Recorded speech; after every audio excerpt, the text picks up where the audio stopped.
Praise the Lord. परमेश्वर धन्यवाद हो आज के सुंदर दिन के लिए कि परमेश्वर ने एक बार फिर हमको मौका प्रदान किया कि हम परमेश्वर के वचन में मनन करेंगे और निकालेंगे मेरे साथ प्रकाशित वाक्य 4 बाब उसकी 1 आयत से 6 आयत तक।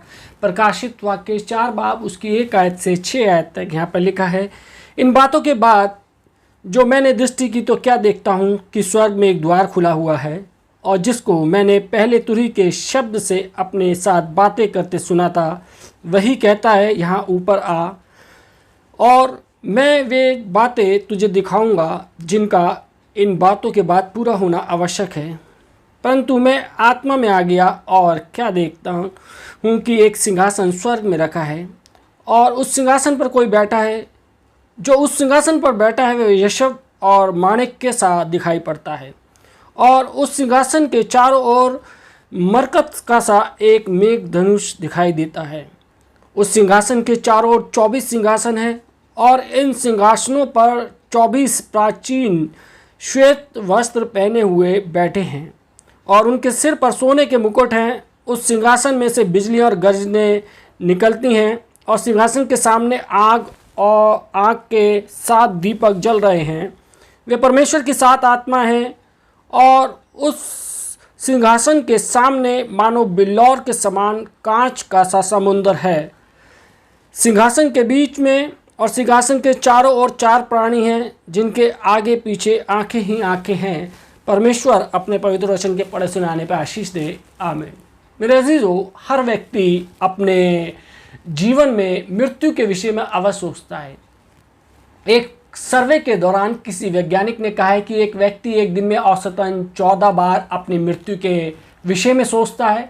मृत्यु का आगमन निश्चित है। मृत्यु से हम बच नहीं सकते, मृत्यु से होकर हमको गुजरना है। इसलिए बाइबल में सब उपदेशक 8 बाब और उसकी 8वीं आयत में लिखा है कि ऐसा कोई मनुष्य नहीं जिसका वश प्राण पर चले कि वह उसे निकलते समय रोक ले, और ना कोई मृत्यु के दिन पर अधिकारी होता है। ये बात परमेश्वर का वचन कहता है कि कोई भी मृत्यु के दिन पर अधिकारी नहीं हो सकता। चाहे कोई कितना भी बड़ा विद्वान हो, वैज्ञानिक हो, कितना भी बड़ा चिकित्सक हो, मृत्यु के दिन पर कोई भी अधिकारी नहीं हो सकता। कोई भी मृत्यु को रोक नहीं सकता। ऐसा कोई मनुष्य नहीं जिसका प्राण पर वश चले। मृत्यु का उम्र से कोई संबंध नहीं होता। कोई बालकाय अवस्था में ही मृत्यु को प्राप्त हो जाता है, कोई युवावस्था में, कोई प्रौढ़ और कोई बुजुर्ग होकर। व्यक्ति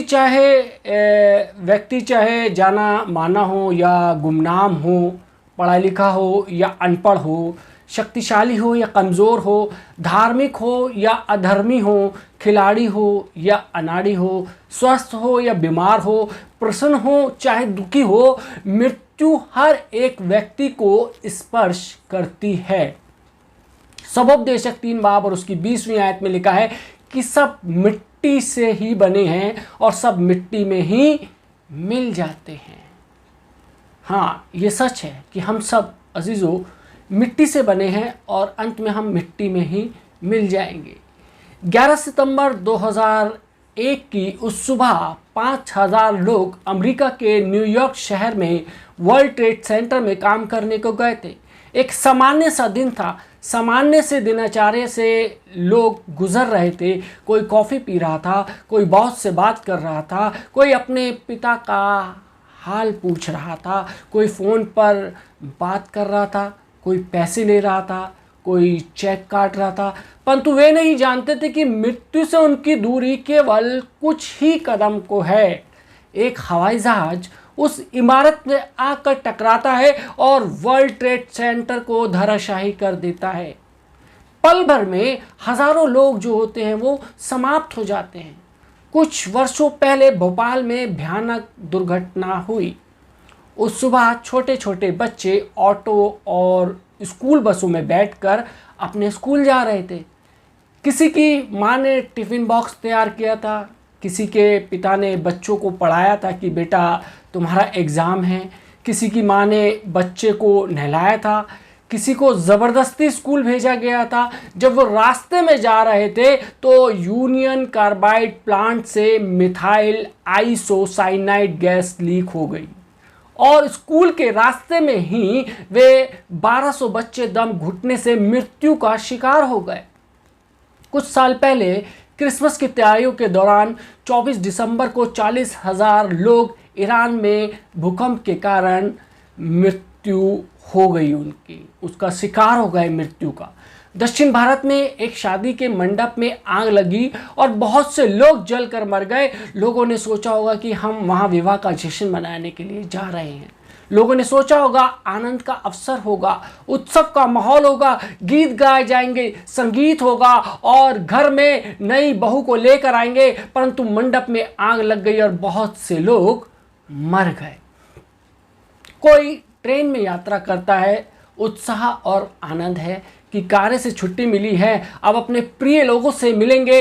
लोग तैयारी करते हैं कि हमारे मेहमान आ रहे हैं, कुछ अच्छा खाना बनाएंगे, कहीं घूमने जाएंगे, और तभी फ़ोन पर खबर आती है तो उनके जो जीवन धारा थी उसको बदल कर रख देती है। पता चलता है कि उस ट्रेन का एक्सीडेंट हो गया है। जीवन के चित्र को यदि हम संसारिक नज़रिए से देखें तो उस चित्र में मृत्यु की छाया जब पड़ती है तो एक निराशा और समापन की स्थिति दिखाई देती है। ऐसा लगता है कि सब कुछ समाप्त हो गया है। परंतु प्रभु यीशु मसीह की परिप्रेक्ष्य में जब हम मृत्यु को देखते हैं तब मृत्यु नकारात्मक नहीं, सकारात्मक हो जाती है। मृत्यु पीड़ादायक समाचार नहीं परंतु सुसमाचार बन जाती है। मृत्यु संसार के लिए तो समापन का दृश्य है, परंतु किसी विश्वासी के लिए अनंत जीवन का द्वार बन जाती है। मृत्यु ऐसे जीवन का द्वार बन जाती है जहां एक बेहतर जीवन है, जहां एक बेहतर निवास स्थान है, एक बेहतर देह, एक बेहतर संगति और एक बेहतर स्थान है। इसलिए मैं आपसे स्वर्ग के विषय में बात करना चाहता हूं, जो हम सभी की मंजिल होना चाहिए, जो हमारे जीवन के चित्र में, हमारे उद्देश्यों में पूरा होना चाहिए। हम अपने जीवन में छोटे छोटे उद्देश्य को लेकर यहाँ वहाँ भटकते रहते हैं, परंतु अगर हम अपने जीवन के बड़े चित्र को देखें जिसमें मृत्यु है, जिसमें स्वर्ग है, तो हम सही रास्ते पर जाएंगे। स्वर्ग के संबंध में हम 4 बातें देखेंगे।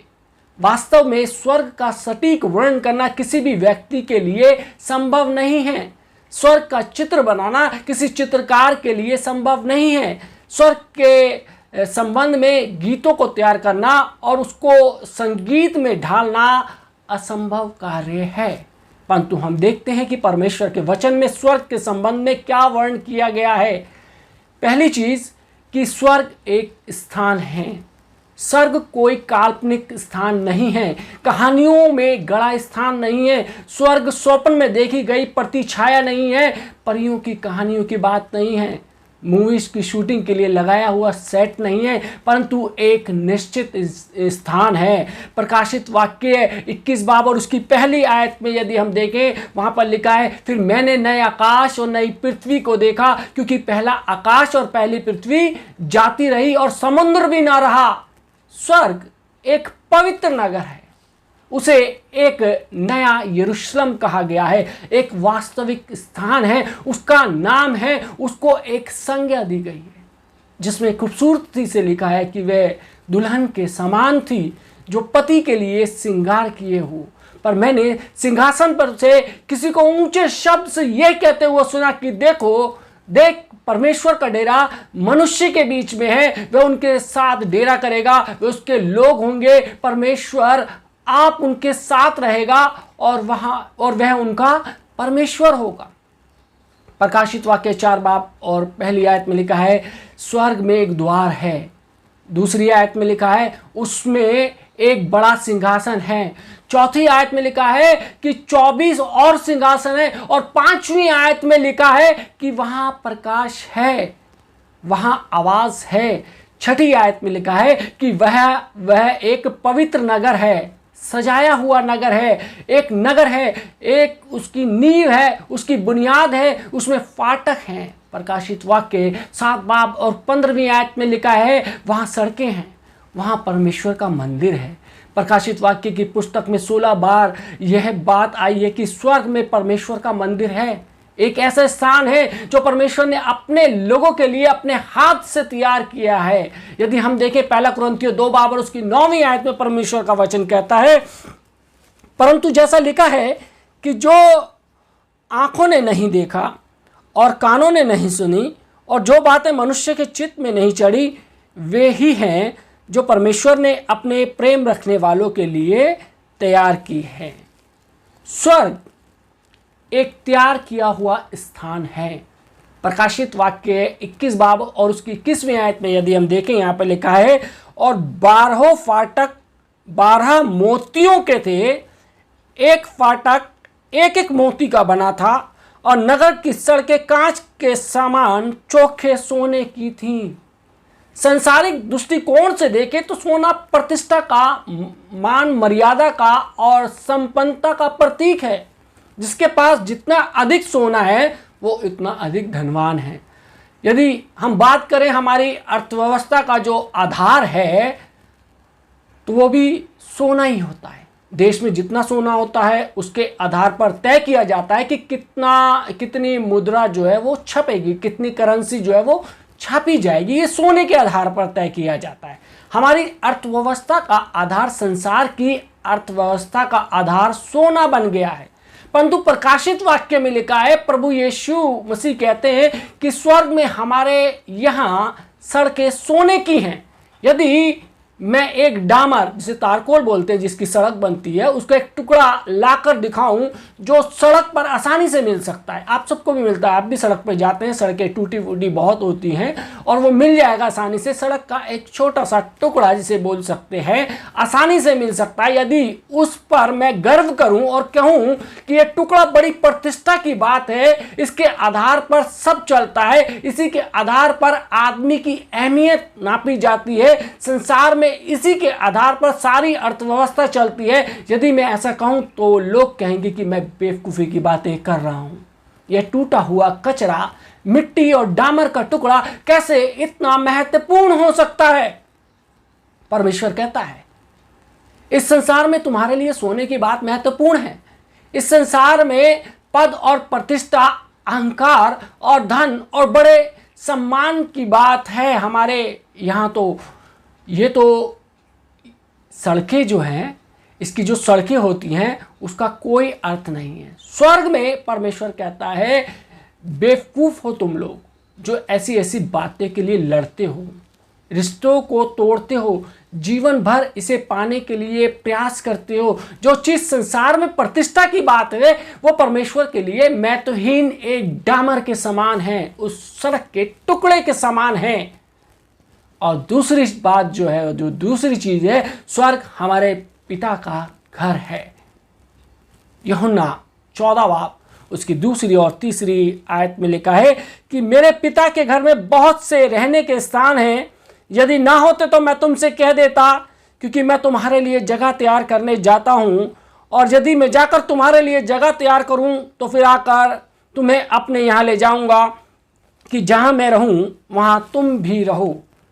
पिता का घर चाहे कैसा भी हो, चाहे कितना पुराना हो, पर पिता का घर होता है। एक लंबी यात्रा के बाद, कठिन परिश्रम के बाद बच्चा लौटता है कहाँ? अपने पिता के घर। अपना कार्य पूरा करने के बाद बेटा या बेटी लौटती है अपने पिता के घर। जब सब कुछ समाप्त हो जाता है, जब सुअरों का सा जीवन हो जाता है, जब वो अपने आपे में नहीं आता, तो वह उड़ाऊ पुत्र लौटता है और अपने पिता का घर जहाँ आराम है, जहाँ अपनापन है, जहाँ प्रेम और अपनों का बसेरा है। पिता का घर जो अपनी आंखें बिछाए हुए, अपनी बाहें पसारे हुए, जहां कोई रास्ता देख रहा है। अफ्रीका के एक मिशनरी के जीवन की घटना है। उसका नाम जो था वो सैमुअल मॉरिसन था। सैमुअल मॉरिसन 25 वर्षों तक अफ्रीका में सेवा करता रहा, परमेश्वर के वचन का प्रचार करता रहा। इन 25 वर्षों तक वो कभी अमेरिका वापस नहीं लौटा। वो 25 वर्ष उसने अफ्रीका के अंदर ही बैठा है। 25 वर्षों के बाद वो पानी के जहाज से न्यूयॉर्क आ रहा था। उसी जहाज में अमेरिका के राष्ट्रपति थियोडोर रूजवेल्ट भी यात्रा कर रहे थे। वो शिकार करके और जंगली जानवरों को मारने के लिए 14 दिन की यात्रा पर अफ्रीका गए थे और अब लौटकर वापस आ रहे थे। जब जहाज न्यूयॉर्क के तट पर पहुंचता है, हजारों लोग मौजूद हैं, बहुत से लोग फूल लिए हुए खड़े हैं, बहुत से लोग तालियां बजा रहे हैं, बहुत से लोग हाथों में गुब्बारे लिए हैं, बहुत ही सुंदर म्यूजिक बज रहा है, बैंड बज रहा है। राष्ट्रपति के स्वागत के लिए हजारों लोग मौजूद हैं। राष्ट्रपति अपने देश वापस लौट रहे हैं। तब सैमुअल मॉरिसन देखते हैं कि इन हजारों लोगों की ओर तालियों की गड़गड़ाहट को, गुब्बारे को, उस म्यूजिक को, उस बैंड को, उसके बाद वो जहाज से बाहर निकलते हैं तो उनको पता चलता है कि उसे लेने कोई नहीं आया। तब वो प्रार्थना करता है कि पिता परमेश्वर, एक व्यक्ति जो 14 दिन शिकार खेल कर वापस लौट रहा है, उसका ऐसा भव्य स्वागत, और मैं तेरा दास हूं, तेरे वचन का प्रचार करके 25 वर्षों के बाद मैं लौट रहा हूं, मुझे लेने यहां पर एक भी व्यक्ति नहीं है, कोई तालियां नहीं, कोई फूल नहीं है, कोई भी यहां पर मुझे लेने नहीं आया। ये कैसी बात है?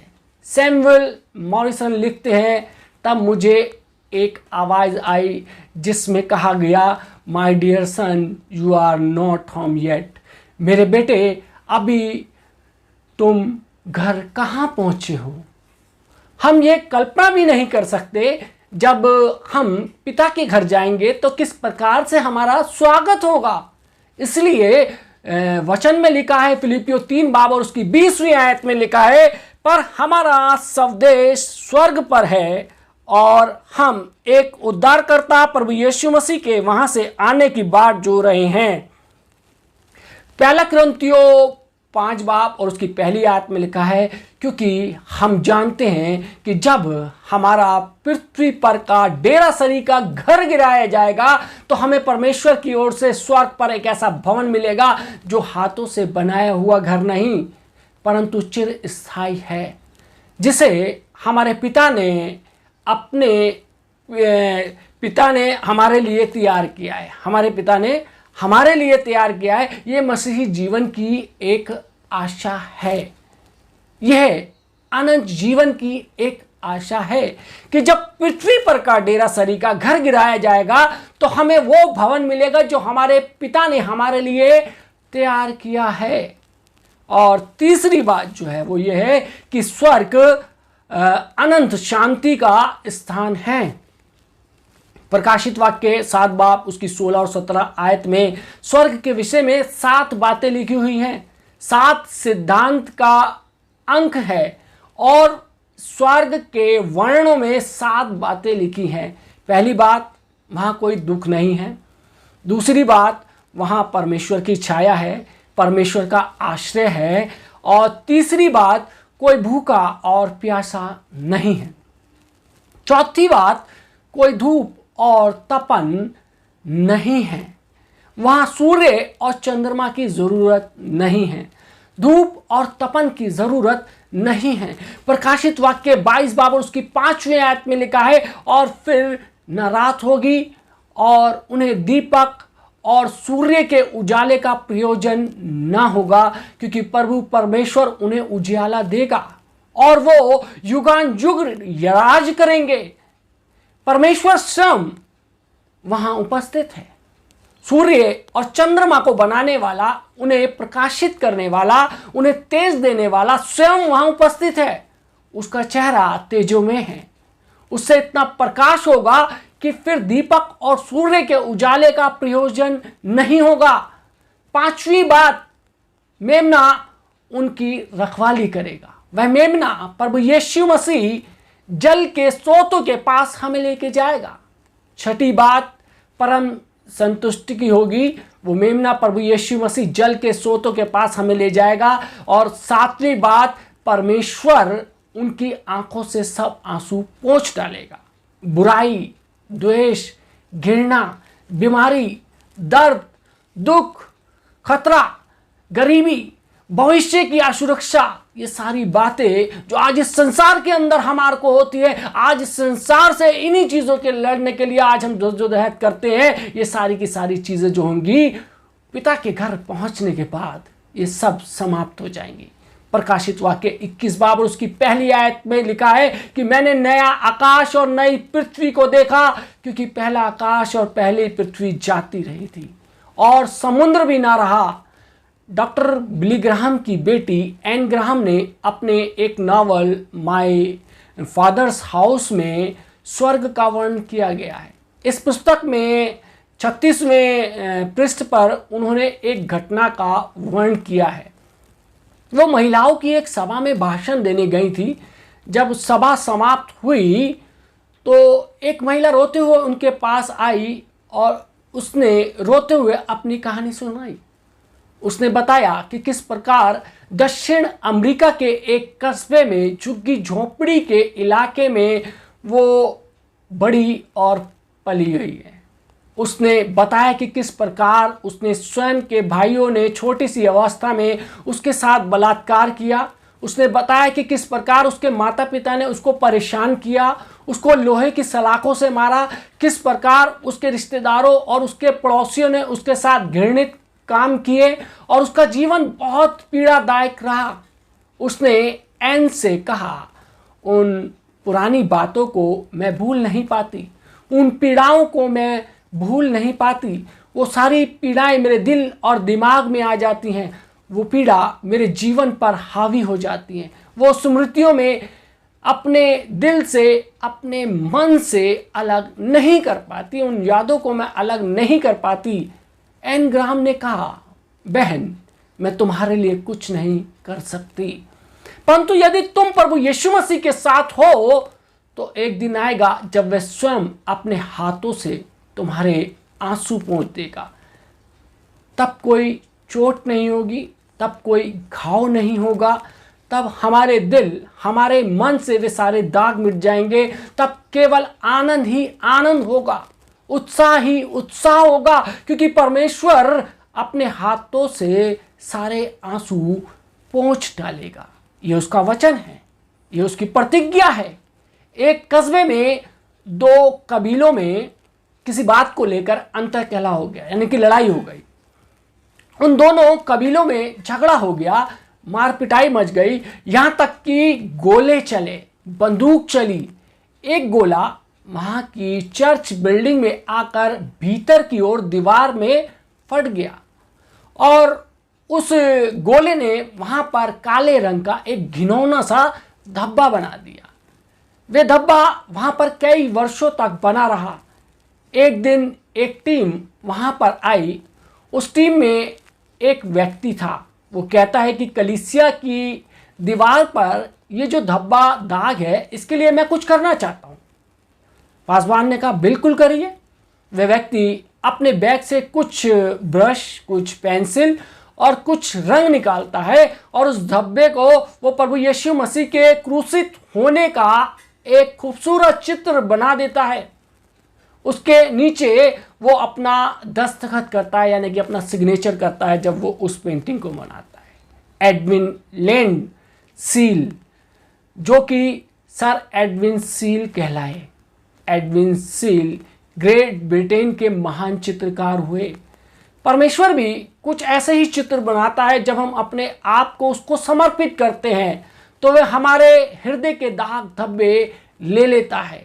एक खूबसूरत ब्रश लेकर प्रभु यीशु मसीह के क्रूस का चित्र हमारे हृदयों पर, पट्टियों पर बना देता है। तब हमारे दिल के जो दाग हैं वे हमारी गवाही बन जाते हैं। जो हमारी स्मृतियों के अंश हैं वो प्रभु यीशु मसीह को पुकारते हैं। जो घाव हमें लगे हैं उनसे प्रभु यीशु मसीह की महिमा होती है और वो चोट हमारे जीवन की गवाही बन जाती है। और चौथी बात, स्वर्ग मिलन का स्थान है।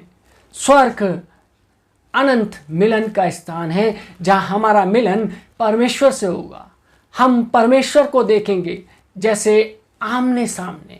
हम उसको देखेंगे और कहेंगे कि ये मेरा परमेश्वर है, यहाँ, और हम वहाँ पर बहुत सारे उन धर्मी लोगों को भी देखेंगे। हम कहेंगे ये अब्राहम जा रहा है, ये याकूब जा रहा है, ये डैनियल जा रहा है, अरे इसे तो सिंह की मांगों में डाला गया था। कोई कहेगा देखो पौलुस बैठा है, उससे कुछ चर्चा तो कर लो।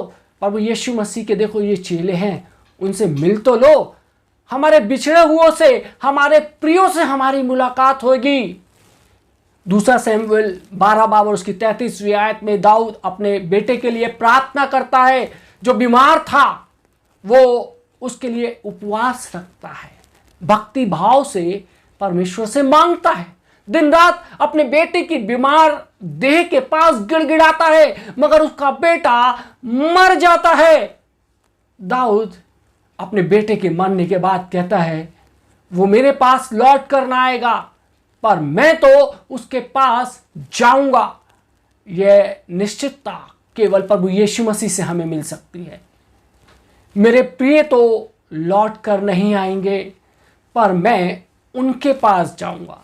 जब हमारे किसी प्रिय की मृत्यु होती है और अंतिम बार उसको आप विदाई देते हैं, दर्शन करते हैं, या जब आप अपने प्रिय की कब्र के पास खड़े होते हैं, आपकी आंखों में आंसू होते हैं, आपकी पलक से वो बेचैन होते हैं, परंतु हमारे पास भी दाऊद के समान ऐसा विश्वास होना चाहिए कि हम भी यह कह सकें कि वह तो मेरे पास लौट कर नहीं आएगा, पर मैं उसके पास जाऊंगा।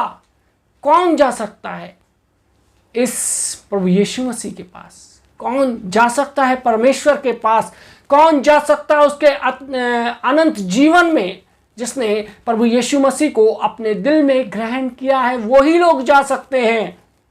जिसने उसके वचन के अनुसार पश्चाताप किया, जिसने उसके नाम का बपतिस्मा लिया, जिसने प्रभु यीशु मसीह के सामने यह निर्णय किया कि वह मेरा उद्धार करता है, वह मेरा बल, मेरी चट्टान, मेरा मित्र, मेरा स्वामी और मेरा अनंत है। स्वर्ग में बिना प्रभु यीशु के कोई नहीं जा सकता। जी हाँ, स्वर्ग में बिना प्रभु यीशु मसीह के कोई नहीं जा सकता।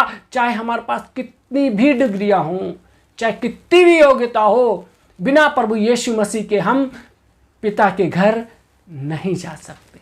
मेरे अजीजों, आज समय है, यदि आज हमने अपने जीवन में प्रभु यीशु मसीह को नहीं पहचाना है, यदि हमने अपने जीवन प्रभु यीशु मसीह को समर्पित नहीं किया है, तो हमें आज जरूरत है अपने आप को, अपने हृदय को, अपनी संपूर्ण देह को प्रभु यीशु मसीह को समर्पित करने की। समय है, बीता नहीं है, समय है अभी भी, और जरूरत है कि हम आज ही पश्चाताप करें। आइए हम प्रार्थना करें। महान सामर्थ्य पिता परमेश्वर, धन्यवाद देते हैं आज के सुंदर वचन के लिए, जिसमें खुदावन हमने देखा पिता का घर कितना प्रिय है। प्रभु जी, जब हम इन संसार की भाग दौड़ से, इस संसार के कलेशों से छूटकर अपने पिता के घर जाएंगे, वहां बड़ी शांति, आनंद, इत्मीनान और सुकून के साथ अपने पिता के घर में निश्चितता के साथ रहेंगे। प्रभु धन्यवाद देते हैं तेरा परमेश्वर, क्योंकि खुदा प्रभु यीशु मसीह तूने हमारे लिए वो जगह तैयार की है। परमेश्वर, तूने हमारा और पिता परमेश्वर का मेल कराया प्रभु यीशु मसीह अपने उस क्रूसिफाइड होने से। प्रभु जी, तेरा हम धन्यवाद देते हैं परमेश्वर। हमारे जीवनों को खुदावन तू इस लायक बना कि खुदावन जब हम इस संसार की दौड़ को पूरी करके खुदावन तेरे पास पहुंचते हैं, तो परमेश्वर हम अपने स्वर्गीय पिता के सिंहासन के पास खड़े वाले होने वाले हो सके। परमेश्वर, हमारी मदद करना परमेश्वर, हमारे को खुदावन तो अपने नाम, काम और जलाल के लिए इस्तेमाल कर। जितने लोगों ने खुदावंद आज का ये वचन सुना है परमेश्वर, इनके जीवनों को परिवर्तित कर दे, इनको आशीष में कर, इनके परिवारों को आशीष कर। यीशु मसीह के नाम से मांगते हैं, आमीन।